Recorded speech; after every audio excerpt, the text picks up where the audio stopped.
Regio cervicalis мойын аумағында орналасқан бұлшықеттердің мойын бұлшықеттері мускуликоли деп атаймыз.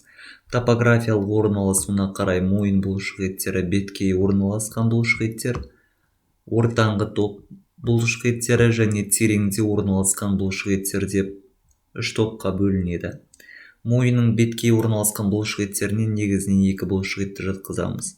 Ол мойынның бірінші тері асты бұлшықеті, мына 5-ші номерде көрсетілген мускулюс платизма деп аталады. Өте нәзік және де жалпақтау келіп, терінің астында орналасқан болып саналады және ол бұғана сүйегінен төмен орналасқан.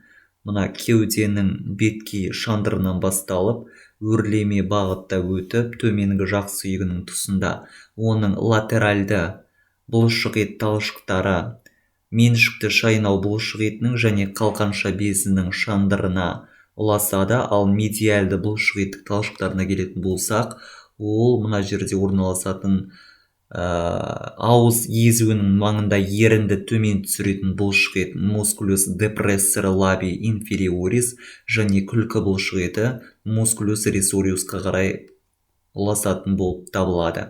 Бұл бұлшықеттің негізгі қызметі жиырылған кезде мойынның терісін төмен тартатын болып саналады. Сонымен қатар тері астында орналасқан веналардың қысылуынан қорғап, бас аумағынан жинақталған вена қанын жүрекке қарай өтуін қамтамасыз етеді. Сонымен қатар мына ауыздың езуін төмен қарай тарту қызметін атқарады.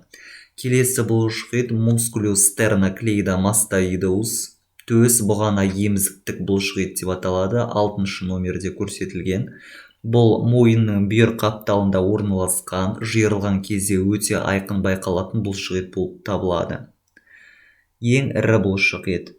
Бұл бұлшықеттің бізде екі аяғы болады. Мына суреттен анық көруімізге болады. Медиальды аяқшасы және де латеральды аяқшасы.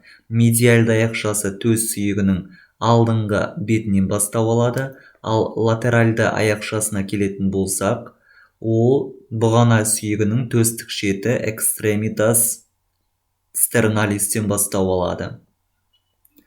Және де екі бұлшықет бір-біріне бұрыш құрап жоғары өрлеме бағытта өтеді және самай сүйегінің емізік тәрізді өсіндісі процессус мастоидеус ос темпоралис және шүйде сүйегінің жоғарғы желкелік сызықшасы линия нукха супериордың бүйір бетіне барып бекитін болып табылады. Негізгі қызметі бұл тұлғаны бері ұстап тұрып жиырылған кезде басты бір жағына ию қызметін атқарады, ал бұлшықеттің екі жағы бірдей жиырылған кезде бұл басты шалқайту қызметін атқарады, ал басты тік ұстап жиырылған кезде кеуде қуысын кеңейтеді және де терең демалуға қатысады.